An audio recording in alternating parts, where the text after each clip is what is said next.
Bonjour à tous, j'espère que vous avez la forme, comme d'habitude. Et cette semaine, on se retrouve pour un nouveau tutoriel pour parler de référencement sur PrestaShop. Et cette fois-ci, on va toujours parler de la partie indexation justement des liens dans Google. Et eh bien justement, on va aborder la thématique des URL canoniques. Alors déjà, juste au niveau des liens, on en avait déjà parlé dans un autre tutoriel. Finalement, c'est pas euh, je veux dire, c'est pas la quantité de liens qu'on met dans Google qui compte, c'est surtout la qualité des liens. Et il faut bien que Google en fait comprenne les bons liens des mauvais liens.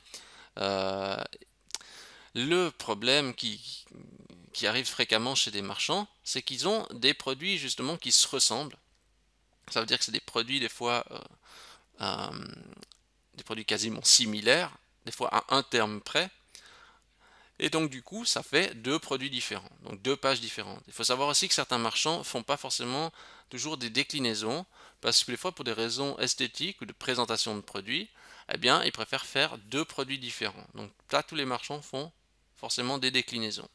Si vous faites des déclinaisons de produits, en principe, je veux dire au niveau du contenu dupliqué, c'est géré correctement. Mais dans certains cas, quand on fait, on va dire justement des produits similaires et que c'est des produits différents, donc on fait des produits simples, différents, mais qui se ressemblent, eh ben on peut avoir du contenu dupliqué. Et donc du coup, ça multiplie le nombre de pages pour un même produit qui est assez proche dans Google. Et le marchand, ce qu'il me dit oui, mais moi ça c'est des produits différents.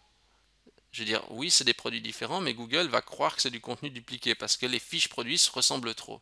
Alors on en revient aussi à une problématique, c'est euh, quand des marchands me disent ouais, mais c'est le même produit finalement. Euh, eh bien, il faut croire que soit ils n'ont pas assez travaillé la description parce qu'effectivement le titre et la description sont tellement proches que Google croit que c'est le même produit.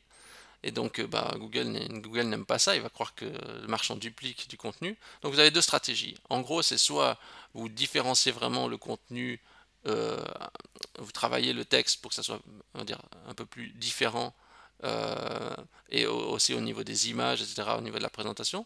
Donc ça veut dire que si vous avez deux fiches produits qui se ressemblent, parce qu'il y a un produit, je sais pas, il est un produit c'est le modèle XL, puis l'autre c'est le modèle small, puis vous avez fait deux fiches produits différentes, eh ben c'est soit vous faites du contenu assez différent dans chacune des fiches pour que Google absorbe bien chacune des fiches, ou sinon, si vous mettez justement, si vous avez un contenu qui est identique, très proche, et que vous ne voulez pas modifier les descriptions, vous n'avez pas l'inspiration pour en faire deux, alors dans ce moment-là, il faut utiliser les URL canoniques.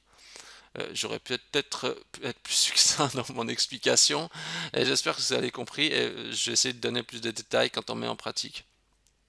Donc en fait, les URL canoniques, le but c'est de prioriser une fiche produit euh, plutôt qu'une autre. C'est-à-dire si vous en avez par exemple 4 qui se ressemblent ou 5 qui se ressemblent, ça ne sert à rien de donner les 5 à Google. Vous en donnez qu'une seule. Et justement, l'idée c'est de dire, ok, il y a 4 fiches produits par exemple qui pointent vers la première. Donc en fait, avec l'URL canonique, il y a une balise pour ça. La balise canonicale, eh ben, on dit à cette balise, voilà quel est le produit principal. Et en fait, de cette manière-là, Google va comprendre que, ok, on lui distribue 5 fiches produits qui sont assez similaires, mais en fait, il y en a une qui est principale et il doit prioriser celle-là dans les moteurs de recherche. Du coup, vous n'êtes pas pénalisé au niveau de votre référencement parce que Google comprend que justement, il y a un produit qui doit prioriser. Et ça, je dirais, je pense qu'il y a sur beaucoup de sites e-commerce que justement, on trouve ce cas de figure et il n'est pas traité. Euh, je ne sais rien si vous vendez par exemple du maquillage, etc. Il se peut que vous avez des produits qui se ressemblent beaucoup et au lieu d'en mettre 10 par exemple similaires, enfin de ces 10 pages telles quelles en vrac, eh ben, ça veut dire que sur 9 produits qui sont exactement pareils, eh ben, vous faites pointer vers le principal. De toute façon, ne vous dites pas plus j'ai de fiches produits, mieux c'est. Si les fiches produits se ressemblent trop, Google déteste ça et c'est pire, ça vous enfonce. Donc mieux vaut montrer à Google un peu moins en lui indiquant en toute transparence, regarde, en fait, il n'y en a qu'un seul qui est important, les 9 autres, c'est quasiment des copies du premier, ou à peu de choses près, c'est les mêmes. Comme ça, votre référencement ne pourra que s'en mieux porter. Et il y a encore une chose, c'est que il y a des marchands qui me disent ah oui, mais mais c'est pas du tout le même produit. Regardez, un il est vert et l'autre il est bleu. Alors, effectivement, peut-être visuellement, c'est pas le même produit, donc vous avez deux choix. Si vraiment vous voulez avoir la page indexée, vous devez optimiser votre contenu, avoir vraiment un contenu différent. Parce que Google ne va pas s'arrêter à dire ah oui, lui il a dit une fois qu'il est vert et une fois qu'il est bleu. Et ça sur deux fiches produits différentes. Donc je ne parle pas du système de déclinaison, hein. Et donc du coup, Google va dire non, non, mais attends, c'est pas parce que tu as modifié un terme que je vais t'indexer en priorité deux fiches produits. Alors que le 99,9% c'est identique. C'est normal. Bref, et, et justement, il existe des modules pour gérer ça, mais ce qu'on va faire aujourd'hui, c'est on va essayer de se passer d'un module pour gérer ces URL canoniques. Donc on va essayer de le faire un petit peu en code, et j'essaie de le faire au plus simple possible pour que vous puissiez tous reproduire ça chez vous. C'est pire qu'à la télé, là. Là, j'ai dit reproduire ça chez vous. Normalement, ils disent ne reproduisez pas ça chez vous. Voilà. Bon. Euh, alors, on va go. Donc première chose, c'est je vais aller sur mon PrestaShop et déjà la balise canonique, en fait, elle va intervenir euh, au niveau de la fiche produit. Ça, c'est la première chose à savoir. Alors, on va prendre peut-être un petit contexte. Imaginons, imaginons ici que finalement ces produits-là, c'est les mêmes, c'est juste le motif qui change. Donc c'est une robe, etc. Puis bah voilà, c'est une robe ultra basique. Là, je veux pas recréer des produits, perdre du temps à faire ça. Donc c'est une robe ultra basique. En fait, c'est quasiment la même robe. C'est juste légèrement le motif qui change. J'ai fait deux produits différents pour justement visuellement que ça en jette. Mais au niveau de la descriptive, au niveau du descriptif, bah, je vais être tellement basique que les deux fiches produits sont quasiment similaires. Et donc Google va, va, euh, va croire peut-être que je fais du contenu dupliqué avec ces deux fiches. Bon. Je vais dans ma fiche produit. Je vais déjà appuyer sur la touche F12 de Google Chrome et bah, je vais regarder en fait, je vais dans l'onglet éléments et je fais CTRL F et je recherche canonical. Et vous voyez en fait, il y a une URL canonique qui est déjà mise en fait et qui est en fait l'URL du produit. Vous allez dire mais je comprends pas là, je croyais qu'on devait faire pointer vers un autre produit. Eh bien en fait c'est parce que vous voyez ce produit a des déclinaisons, donc en fait le système qui est en place par défaut en fait, les URL canoniques pointent vers leur propre page. Enfin, chaque page produit, vous voyez, l'URL, c'est sa propre page. Et pourquoi ça fait ça? C'est parce que quand il y a des déclinaisons, ça permet de dire, ok, l'URL c'est ça, mais l'adresse du produit concrètement c'est ça. Donc là ça c'est un cas de figure automatique, vous n'avez pas besoin de vous en préoccuper, mais on va modifier ce comportement. Bon, on peut regarder aussi en faisant clic droit affiché dans la source, on peut regarder là-dedans, canonical, ben on voit qu'il y a ça. Donc en fait, avec le standard, hein, quand tu as un produit décliné, ben, l'URL, en fait, c'est l'URL du produit courant, quoi. C'est juste qu'il a enlevé en fait ce morceau-là pour faire comprendre à Google quelle était justement l'URL principale du produit. Maintenant, nous, on va changer ce comportement. Alors, qu'est-ce qu'on va faire? Ben, on va modifier un petit peu notre PrestaShop. Donc, on va en fait modifier le fichier de la fiche produit. Je vais faire ça. Voilà. Donc là j'ai juste j'ai ouvert le product TPL, donc en fait c'est celui qui se trouve dans, on va y aller maintenant, donc il se trouve dans thème, classique, template, product.tpl, non, template catalogue, product.tpl, voilà. Et là, si vous recherchez Canonical, vous allez voir qu'il y a un morceau qui est consacré en fait à Canonical, voilà. Et dans le fichier que je viens d'ouvrir, le fichier que je vous donne, bah, il y a un bout de code que moi j'ai préparé, voilà, que je vais en fait mettre ici à la place, hein. Donc ça, j'enlève le vieux code et je mets mon nouveau code. Alors, qu'est-ce que je fais là-dedans dans ce nouveau code? Eh bien, en fait, on va définir des règles. En fait, l'idée, c'est de définir des règles pour chacun des produits qui a justement des subtilités. Ça veut dire pour chacun des produits qui justement a des... on va dire chacun des produits qui a justement des similarités avec un autre, ben, on va donner priorité à un seul. Comment on fait? Alors, première chose, c'est qu'il faut déjà savoir si vous gérez plusieurs langues. Là, j'ai fait dans le cas où je gère plusieurs langues. Donc, en fait, euh, il faut déjà regarder vos codes de langue si ça c'est juste. Ça c'est important. Donc comment on regarde si ces codes de langue sont justes, ça dépend déjà des langues que vous gérez, mais en gros dans l'international, localisation, je pense, on a les langues. On voit le code ISO. Bah, vous voyez si c'est FR, DE et IT. Donc c'est ce que j'ai fait ici, FR, DE, IT. Alors, ce que vous voyez, c'est que j'ai mis un petit exemple ici. En fait, j'ai dit si product ID égale 1, ça veut dire, je vais venir revenir sur la page d'accueil. Là, j'ai mis, regardez, j'ai dit alors, si product ID égale 1, voilà. Alors, pour le français, va pointer vers une autre page. Alors, pour l'allemand, va pointer vers une autre page. Alors, pour l'italien, va pointer vers une autre page. Ici, c'est pas très logique ce que j'ai fait, parce que j'ai mis Google juste pour tester que mon comportement marche. Maintenant, on va faire un comportement logique. Donc, ce qu'on a dit initialement, c'est que, on va dire quel est notre produit principal. Allez, notre produit principal, c'est celui-là. Et celui-là, c'est le produit secondaire. Donc, je vais aller sur ce produit secondaire, parce qu'on fait les liens que sur les produits secondaires. Le produit principal, on ne lui fait rien. Donc lui, le produit secondaire, c'est le numéro 7. Bon. Alors, ce que je fais, c'est je dis, si le produit ID égale 7, alors, quelle est l'URL canonique? Alors, l'URL canonique, ça va être lui, parce que c'est lui le produit principal. Alors, je vais faire comme ça. Je vais mettre, je vais dire, ok, il faut que je arrête d'aller là-dedans, je vais fermer ça. Je dis, ok, pour le français, c'est cette URL. Pour l'allemand, c'est cette URL.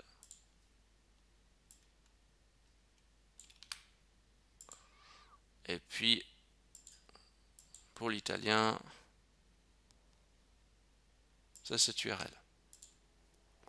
Donc ce que je fais en fait, c'est que j'ai dit à PrestaShop, maintenant,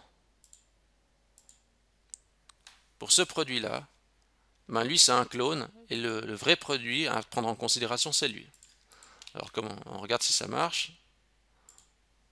Donc là je viens juste de recharger ma page et je fais afficher la console en appuyant sur F12. Je vais dans la partie éléments, je fais CTRL, CTRL F, ou bien je fais clic droit, afficher le code source et je vais regarder Canonical. Et vous voyez en fait Canonical maintenant, qu'est-ce qui est mis? C'est mis la robe d'été imprimée. En fait, donc c'est mis cette robe-ci. Vous voyez, dans l'URL canonique, c'est plus directement l'URL de mon produit. C'est l'URL en fait de l'autre produit. D'ailleurs, on voit, c'est écrit 6 robes été imprimées.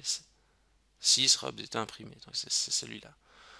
Donc maintenant, Google, et puis si je change, je vais changer de langue. Je vais dire ok, je change. Je mets par exemple en allemand. Je regarde juste ici maintenant ce qu'il me donne. Hop. Je refais clic droit, afficher le code source.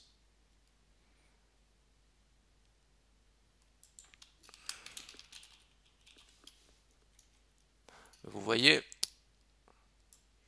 c'est toujours en fait notre produit 6, hein, donc celui-là, qui est considéré comme le principal. Et puis on voit que l'URL est mis en allemand. D'ailleurs, on voit ici notre URL, hein, c'est le 7, mais il dit à Google que celui qui est important, en fait, c'est le 6. Donc, en fait, si quelqu'un essaie d'accéder à cette page, ou si Google essaie d'accéder à cette page, il va comprendre qu'en fait, c'est le 6 qui doit être pris en charge. Alors après, en gros, en fait, il suffit de continuer sur ce modèle-là. Donc ça veut dire que par exemple, imaginez si vous me dites ah oui mais moi je sais pas, vous me dites ah ouais mais bon moi j'ai aussi un autre produit qui est comme ça genre je sais pas lui par exemple là j'exagère, je sais que c'est pas le même produit mais pour notre exemple on va faire comme ça. On va dire lui, lui aussi c'est un produit secondaire de lui en fait parce que c'est exactement le même produit finalement. Ok, je vais sur lui, c'est quoi son ID? C'est l'ID 5. Bon, alors je fais la même chose. je dis ok pour le 5, eh ben pointe-moi aussi vers ce produit. Donc ça veut dire que le 5 et le 7 maintenant en fait ils sont rattachés à ce produit là. Et après bah, vous avez en fait qu'à construire votre tableau comme ça, bah, vous rajoutez des conditions, vous pouvez évoluer au fur et à mesure. Si vous savez pas trop, vous pouvez toujours ajouter des petits commentaires si si je sais pas si vous voulez mettre par exemple rêve du produit, etc. Enfin bref, vous structurez après comme vous voulez. Et s'il n'y a pas en fait d'URL canonique défini, bah c'est le s'il n'y a pas une règle qui correspond, bah c'est l'URL canonique classique de PrestaShop qui va prendre en fait le relais de tout ça. Euh, et puis, qu'est-ce que je peux dire d'autre? Ouais, bon, ici, vous voyez, si c'est le même produit, hein, on peut éventuellement aussi dire, si c'est justement, si ça doit pointer vers la même URL canonique, on peut dire si le product ID égale 7 ou si le product ID égale 5, eh bien, fait directement ce lien. Donc, ça veut dire s'il y a plusieurs produits, je pense d'ailleurs que c'est mieux de faire comme ça. S'il y a plusieurs produits, bah, vous pouvez directement lister les ID des produits qui doivent pointer vers le principal. Donc ça veut dire si vous avez 9 produits secondaires, vous pouvez dire ok, lui le 5 c'est un secondaire, le 24, le 12 c'est un secondaire, ou le 73 ben, c'est un secondaire de celui-là. Voilà. Puis après, bah, si c'est pour un nouveau produit, sur un autre produit, bah, vous continuez avec votre condition, vous dites ok. Là, par contre, ce produit 77, eh bien, il doit pointer vers telle et telle URL. Donc par exemple ici, je prends le premier exemple. Ici, ça veut dire que c'est un produit qui a 1, 2, 3, 4. Par exemple, ici, c'est un produit qui a justement 4, 4 copies, si vous voulez, parce qu'il y a 4 conditions. Hein. Puis là, c'est un produit qui a juste euh, un seul produit, un seul produit similaire. Puis je continue, je continue. Bon, les URL, il faut les changer, hein, vous ne laissez pas tout le temps les mêmes. Hein. Là, c'est juste pour vous montrer comment vous structurez les conditions. Tac, mettez une nouvelle condition. Si le produit est égal 99, eh ben, il doit peut-être pointer vers, je sais pas, vers le 88, vers le 912 et vers le 3044. Mais ça, il faut reprendre les URL comme on a fait pour le premier exemple. Donc voilà. Bon, je sais des fois c'est peut-être pas super clair, des fois ces URL canoniques. Il existe bien sûr aussi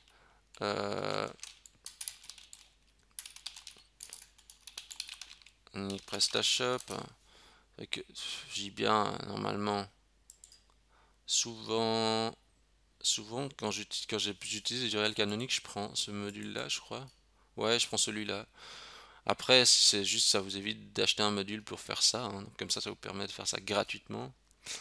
Vous voyez, en fait, si vous voulez, ce qu'on a fait, je vous montre juste. Hein. En gros, vous voyez, en fait, il propose de faire ça normalement dans la fiche produit. Il permet de mettre une URL personnalisée en français dans les différentes langues. Bah, c'est ce qu'on a fait en fait dans le template.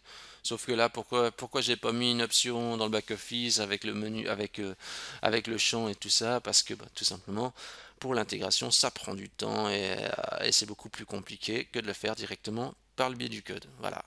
Donc vous avez déjà les astuces pour démarrer. Et puis, qu'est-ce que je dois dire d'autre? Si vous n'êtes pas sûr en plus d'avoir fait les modifications, vous vous demandez si vous avez fait juste et tout ça, vous pouvez aussi faire après un contrôle ici, par exemple sur SEO Review Tool, Canonical URL, location checker, vous mettez l'URL de votre page. Là, je peux pas le faire parce que je suis en localhost, je pense pas que ça va marcher. Bah non, je pense pas que ça va marcher du tout en fait. Je vais pas le faire parce que ça marchera pas, parce qu'il va pas pouvoir réussir à venir chercher ma page en local. Mais en gros, vous mettez votre URL, vous faites je suis pas un robot, vous faites perform check et il va vous dire ok s'il a détecté une balise canonicale dans la page. Voilà. Bon bah je crois qu'on a fait le tour. Hein. URL canonique, ça c'est un truc intéressant à faire.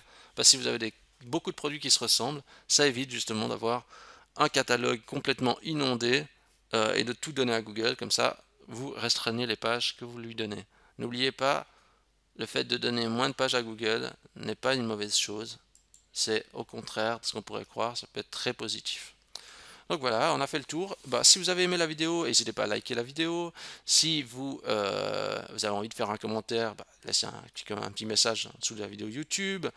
N'hésitez pas à vous abonner à la chaîne, Qu'est-ce que je peux encore vous dire d'autre? Ouais, si vous avez envie de noter Webax, donc le WEBBAX, bah allez donc tapez Webax dans Google et mettez-moi une notation dans Google avec 5 étoiles, ce serait super. Et bah, sur ce, bah, on se retrouve la semaine prochaine, comme d'habitude, pour un nouveau tutoriel. Merci à tous et bonne fin de semaine.